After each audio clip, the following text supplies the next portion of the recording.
Sikat dah pakai sikat dah yang mana? Ya, terima kasih Tuan Yang Tito-Toma. Tuan Yang Petua. Terima kasih kerana beri peluang. Setengah jam, 30 menit yang mana. Okey. Terima kasih kerana beri peluang kepada saya santai pembahasan menjunjung kasih ke atas Tita Sri Paduka Baginda Yang di-Pertua Agong pada sesi parlimen kali ini. Tita Baginda harus jadi bantuan demi kepentingan negara dalam memastikan Malaysia maju, aman dan sejahtera. Sebagai ahli Parlimen Kota Kinabalu, ada beberapa isu penting yang mau saya katakan melibatkan kepentingan negara, rakyat dan negeri Sabah khususnya. Rakyat Malaysia sudah tahu tentang kebanjiran pendatang asing tanpa izin atau parti di Sabah. Isu ini sudah lebih 40 tahun lamanya. Bukan itu saja, isu parti di Sabah ini telah akibatkan wujud isu kerakyatan pendatang asing dalam projek IC. Perkara ini akan saya jelaskan Tuan Yang di-Pertua. Malah kita semakin tertekan mendengar satu demi satu masalah yang berlaku akibat keadaan yang seperti tidak terkawal itu, yang mana telah timbulkan banyak masalah kepada isu sosio, ekonomi, politik dan juga keselamatan nyawa dan hantar benda rakyat dan harta benda rakyat Sabah. Inilah realiti yang terpaksa kita hadapi. Inilah ancaman yang terpaksa rakyat Sabah tanggung. Inilah masalah yang sebelum ini tidak dipedulikan Kerajaan Barisan Nasional. Jadi, sesuatu perlu dilakukan untuk hentikan masalah yang berlaku kepada Sabah atas desakan kuat pihak pembangkang. Akhirnya kerajaan setuju tubuhkan Suruhan Jaya Siasatan Diraja RCI pada 11 hari bulan Ogos 2012 yang lalu. Tuan Yang di-Pertua, RCI ditemukan hanya ditimbulkan lebih banyak persoalan dan bukan jawapan. Menteri-menteri dan ahli Parlimen Barisan Nasional sebelum ini yang bersikap sampir liwar telah gagal jalankan tanggungjawab mereka. Itulah laporan RCI tidak didapat dibentangkan di Dewan Rakyat sebelum berakhirnya sesi Parlimen November 2014 yang lalu.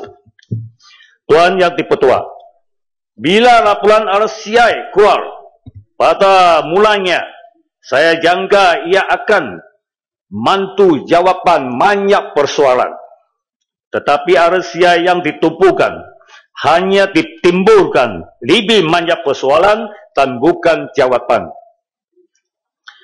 Saya tidak dibenarkan masuk ke dalam Dewan Hotel Tabung Haji di mana laporan itu dikeluarkan. Saya sidar bahawa laporan RCI ini tidak lebih sekadar wayang kulit Barisan Nasional. Perkara asas status speaker, siapa yang siasat, siapa yang tulis, tepit dan cetak. Apa yang kita dapat adalah lebih banyak persoalan. Soalan pertama yang timbul ialah kenapa tiada nama pencetak dan tiada nama penerbit publisher? Kenapa ia tiada tercatat dalam laporan ini? Hang tukah yang publish? Tiada orang. Keduanya, laporan itu tidak atas seberang tanda tangan. Heran, seorang pun Suruhan Jaya Persiapan RCI tidak tanda tangan. Pengkerusi RCA Tan Sri Stephen Sim sendiri pun tidak ada sign ataupun membeli seberang kata-kata pendahuluan seperti kebiasaan laporan jawatan kuasa ramai rasmi. Apakah tokoh-tokoh yang dilantik tersebut akui gantungan laporan tersebut? Ketiganya, perkataan Datuk Speaker diraja hilang daripada tajuk laporan tersebut. Apa sudah jadi? Anak negeri Sabah dilayang macam orang yang bodoh. Dulu perkataan Kerajaan Malaysia jamin hilang dari Batu Sumbah. Kini perkataan diraja hilang daripada laporan RCI. Hayo. Ini benar asas. Tetapi ia menunjukkan bahawa laporan RCI ini disediakan dengan sangat tidak profesional dan ini menimbulkan public doubt, keraguan umum. Tuan Yang Di-Pertua, Menteri cakap satu, laporan RCI cakap lain. Mau atau tidak, saya boleh gambaran laporan RCI ini masih kabur. Persoalannya masih kabur. Jawapannya juga masih kabur. Pada masa yang sama, menteri yang bertanggungjawab iaitu Menteri Dalam Negeri orang mesti berhenti dari terus mengkelirukan rakyat terhadap laporan ini. Biar saja jelaskan. Menteri menafikan wujudnya projek IC. Bukankah ini juga berlawan dengan laporan RCI?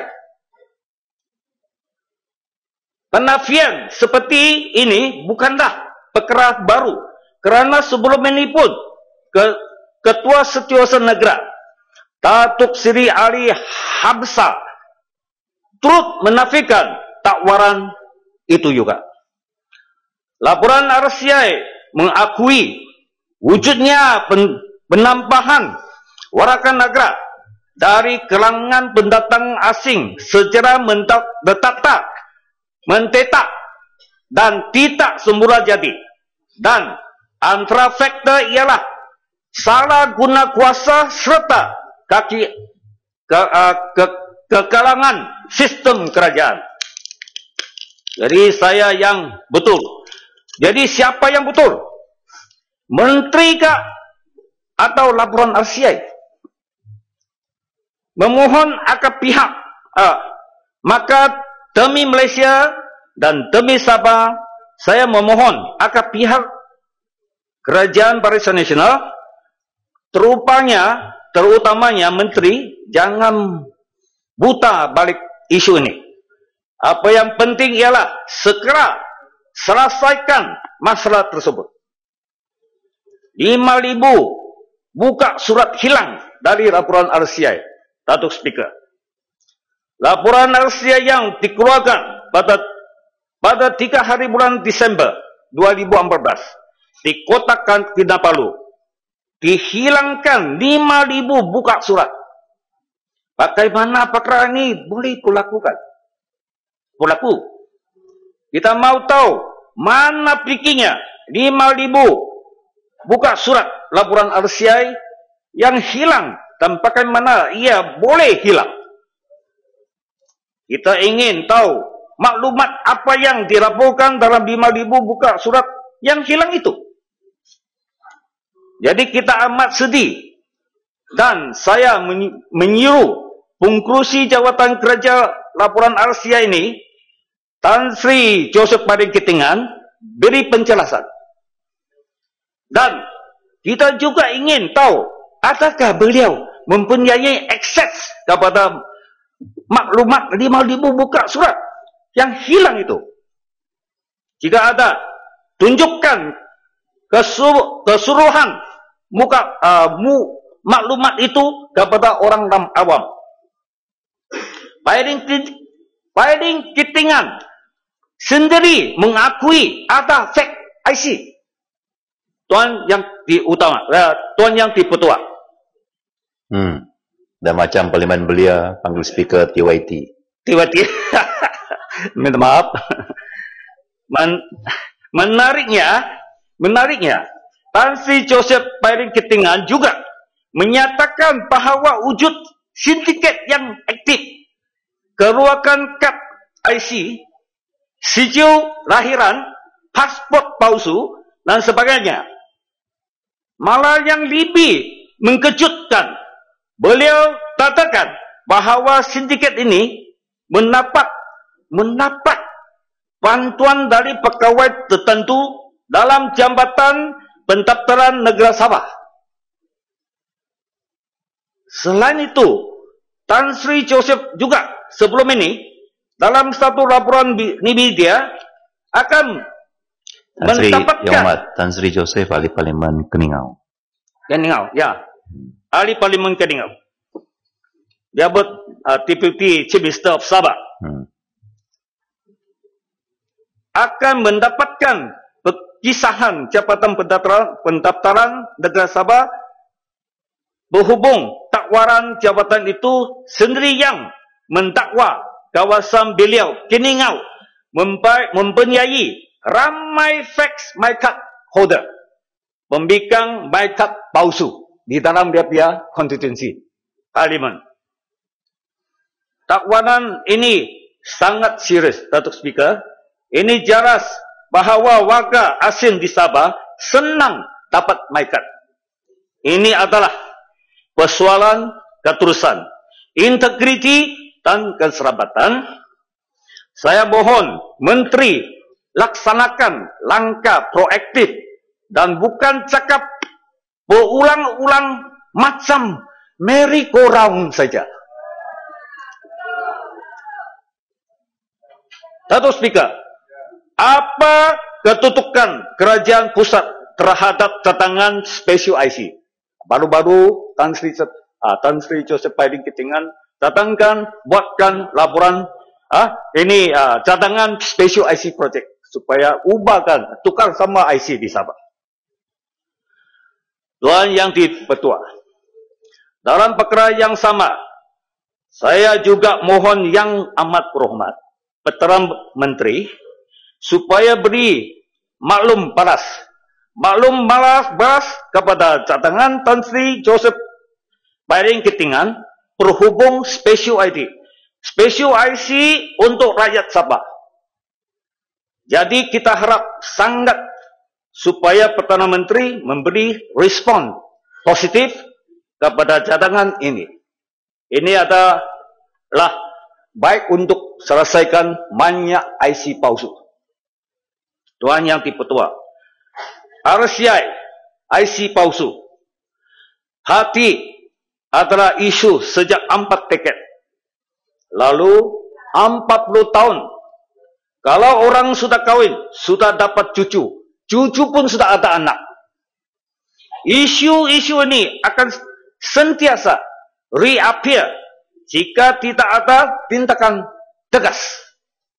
RCI bukti ada pertambahan populasi dan warga negara Malaysia di Sabah dengan mendetak dan tidak semula jadi. Tuan yang dipetua, statistik populasi penduduk Sabah yang bertambah dengan angka yang luar biasa sekali. Merujuk laporan itu, dari tahun 1970 hingga tahun 2000, Sabah catatkan pentambahan penduduk hingga 301%. Bagi negeri Sarawak pula, pertambahan penduduk dari tahun yang sama hanya 160% saja. Dari jumlah ini, kita dapat lihat perbezaan yang amat besar. Pada tahun 1970, Sabah mempunyai hanya 690 penduduk. Sarawak ada hampir 1 juta penduduk. Pada tahun 1980 pula, Sabah mencatatkan peningkatan penduduk sebanyak 78%, iaitu lebih 1,8 juta. Sarawak pula hanya ada 33 juta peratus saja. Peningkat iaitu 1,6 juta. Nah, sudah meningkat sudah. Sudah overtaken Sarawak kita punya population. Tahun 2010 pula, Sabah sudah mempunyai lebih 3,2 juta penduduk, manakala Sarawak hanya 2,5 juta sahaja. Fenomena penambahan penduduk di Sabah ini memang betul-betul hairan dan luar biasa.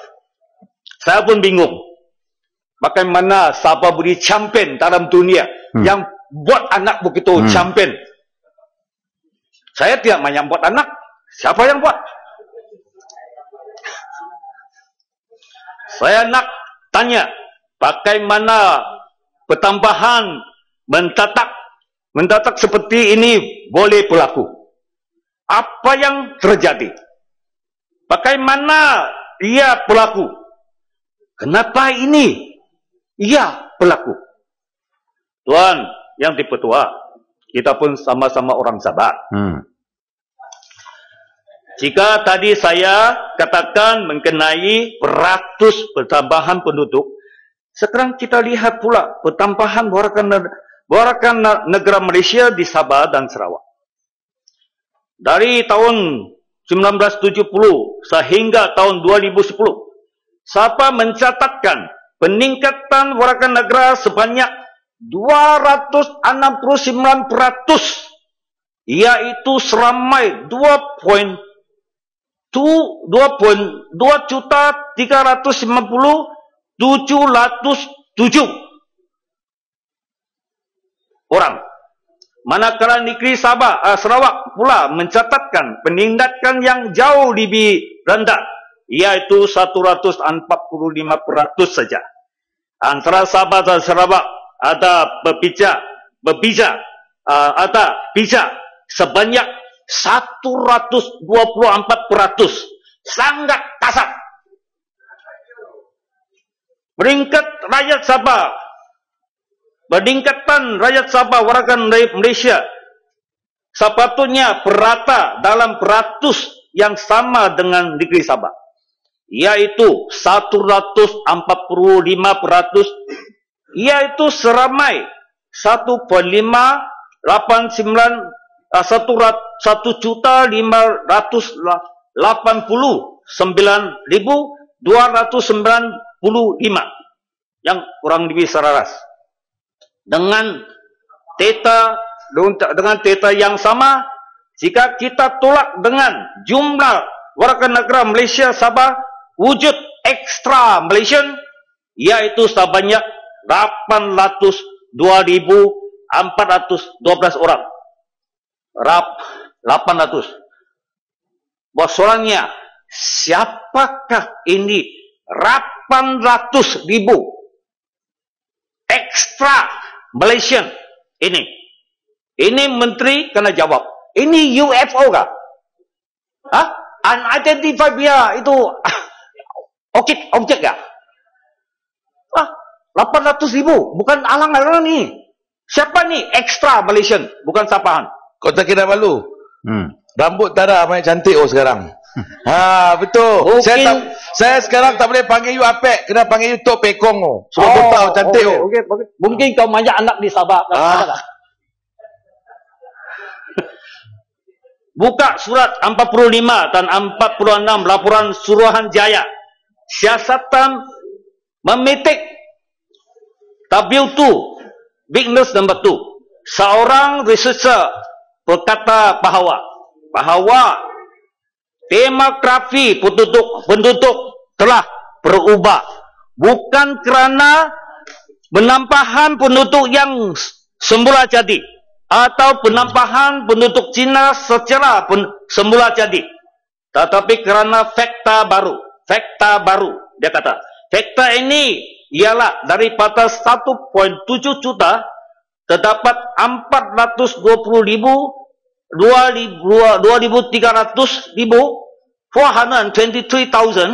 bukan warga negara Malaysia, bukan warga negara.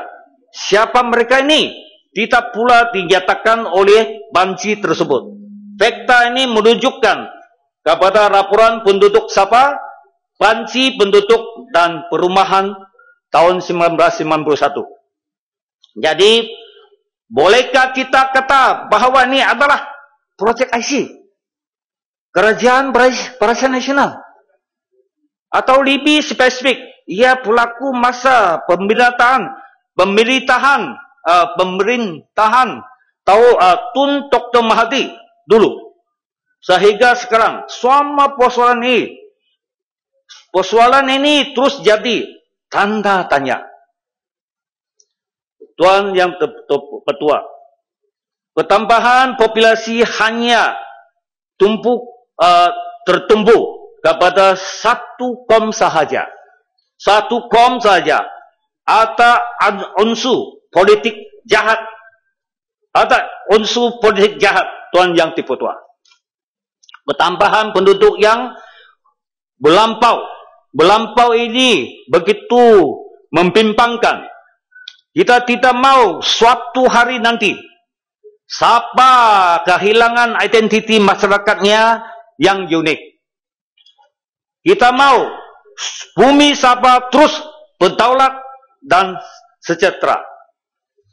Sejak dulu, saya yakin bahawa projek IC berlaku disebabkan satu faktor utama, iaitu faktor politik demi pertahankan kuasa UMNO di Sabah. UMNO susah nak cari makan kalau tiada Sabah, Datuk Speaker. Kita harap ianya tidak berlaku di Sarawak pula. Dia mana cari makan aku bilang, ya, cari makan bikin susah rakyat, Datuk Speaker, merujuk kepada laporan ini juga, wujud pentambahan populasi Sabah luar biasa tasat di kalangan Inik Bumi Putra dari tahun 1970 hingga tahun 2000. Bagi Inik KTM, Gabazan Dusun Burut, wujud pentambahan 162%.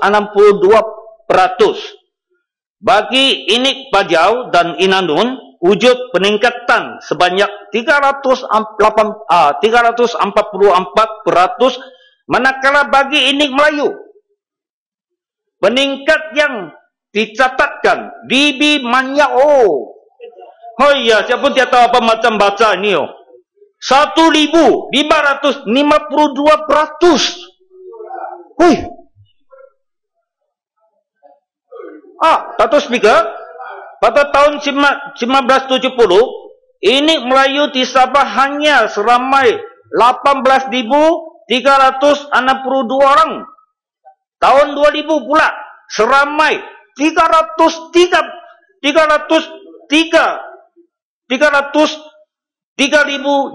orang. Saya nak tanya, ini Melayu betul ke? Atau Melayu palsu?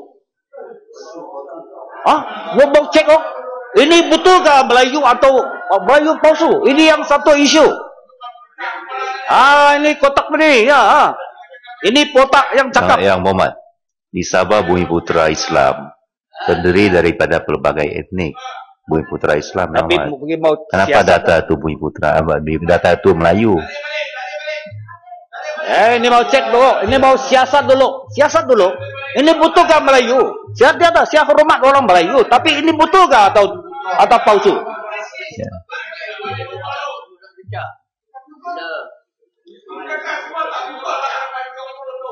Oke. Pertambahan sehingga 1,552%, ya, ini begitu menghairankan, begitu logik mengikut logik, mustahil ia meningkat dengan ratusan yang tasat.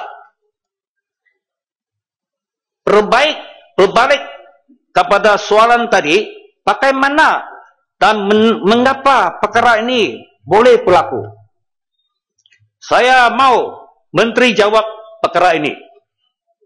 Tuan Yang Dipertua, memberi perlindungan dan keselamatan kepada nyawa seorang adalah satu tanggungjawab kemanusiaan yang dipuji. Contohnya kepada peralihan politik. Tapi perlindungan kepada peralihan politik bukan bermaksud senang-senang beri perakyatan kasih citizenship. Saya tak tanya, adakah peningkatan penduduk ini berlaku kerana pemberian IC kepada peralihan perang? Mungkinkah peralihan politik dari Mindanao Selatan Filipina diberi citizenship oleh kerajaan Malaysia pada waktu itu? Memberi perlindungan kepada peralihan politik bukanlah bermaksud suka hati beri citizenship, kerana ia boleh bunuh daratkan Malaysia. Pencoplohan darat itu ada kaitan dengan projek IC, Datuk Speaker. Ya, ada 4 minit lagi, Ahmad. Okey, dalam perbentangan Kertas Putih ke era mengenai ancaman kumpulan Islamic State, IS, di Dewan Rakyat November 2014 lalu, Perdana Menteri telah menyatakan kebimbangan beliau terhadap kumpulan IS yang akan membentuk jaringan dengan kumpulan militan sedia ada dalam negara dan seratau seperti kumpulan Abu Sayyaf di Mindanao, Filipina. Dalam perkara ini, kita boleh bersetuju dengan kebimbangan Perdana Menteri. Bila kita lihat situasi Sabah, perkara ini lebih memberi tekanan. Pertumbuhan darah telah pun berlaku di selada itu. Mungkinkah pencoblohan kumpulan bersenjata di sana menjadi lebih mudah kerana ramai parti yang tidak terkawal, atau yang lebih menakutkan parti yang telah dapat IC. Untuk makluman Dewan Yang Mulia, pentetahan Rafizi Ramli sebagai penggerak strategi PKR Pandan kepada PKR yang ahli Parlimen Pandan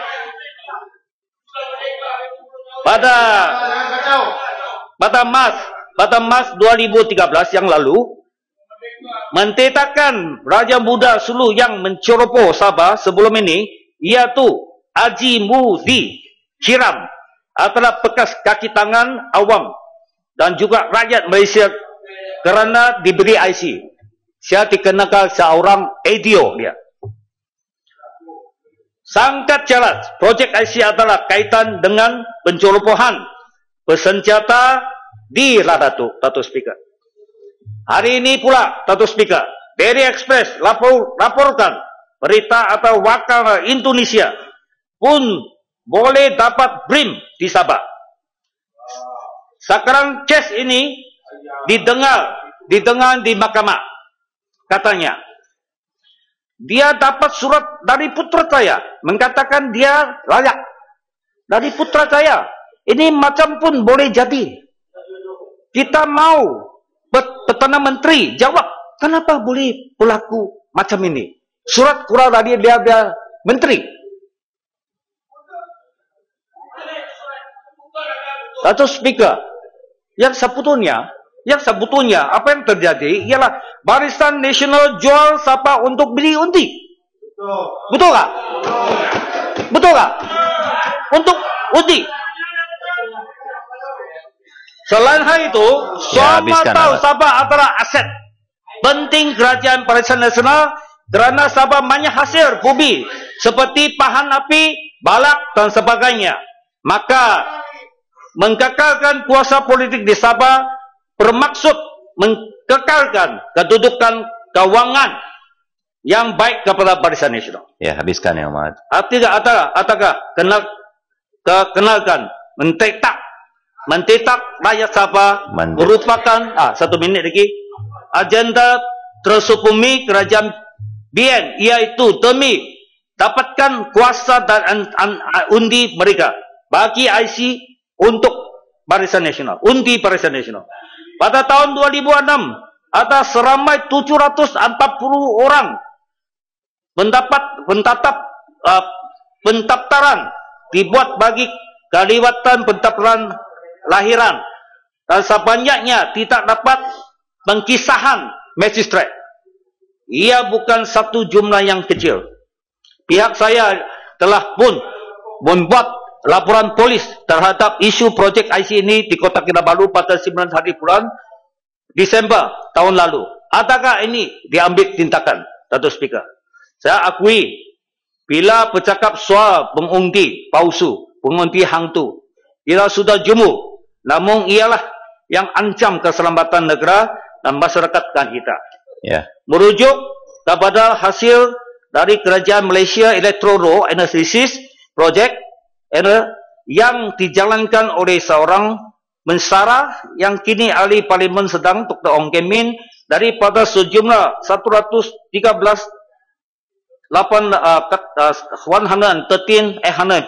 kad IC yang dikeluarkan di bawah kumpulan P1 dan P2, sejumlah 49,000 nama masih terdapat dalam senarai pemilih.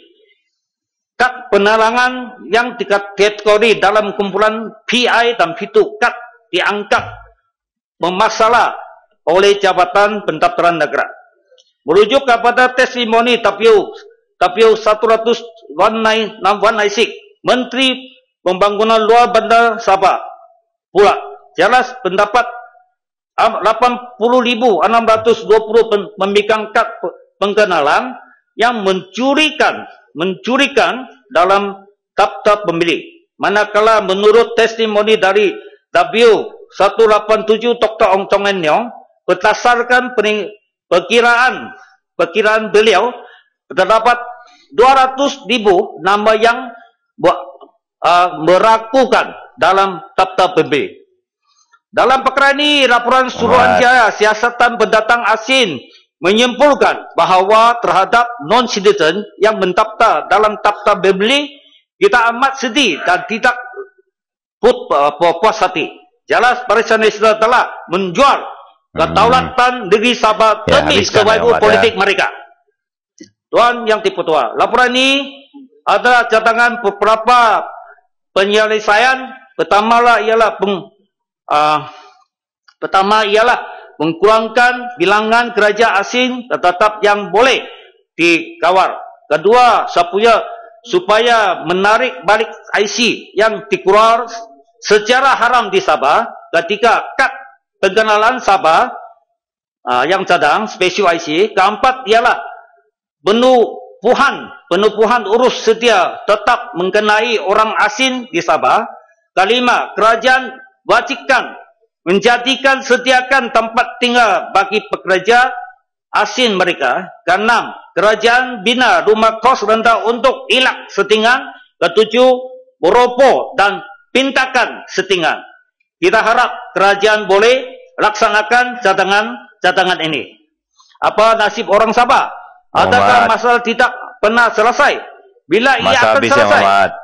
Tumpukan makin kuat pula. Hanya Barisan Nasional.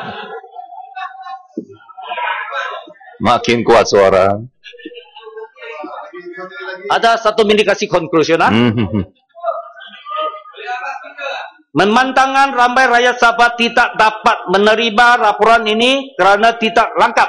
Saya mengkesah Perdana Menteri Datuk Seri Najib Razak adakan sidang khas Parlimen untuk bahaskan isu yang amat serius ini. Kita mau pihak kerajaan menggunakan kuasa yang ada bagi selesaikan masalah ini segera. Tengoklah kepala saya sudah botak. Jadi dipotong semalam Yang Mahat. Ini simbolik supaya tuntutan dan masalah berkaitan RCI diselesaikan segera, termasuk berilah keadilan, bebaskan ketua pembangkang Datuk Seri Anwar Ibrahim, supaya Datuk Seri Anwar Ibrahim selamatkan Malaysia, selamatkan Sabah. Saya nak kisah semua ahli-ahli yang berhormat, termasuk wakil rakyat Sabah dari Barisan Nasional, untuk bersama-sama saya tuntut kerajaan pusat beri penjelasan dan segera selesaikan masalah ini demi kedaulatan Sabah dan negara Malaysia. Sekian. Terima kasih. Banyak terima kasih. Saya mohon mencadang. Mencadang.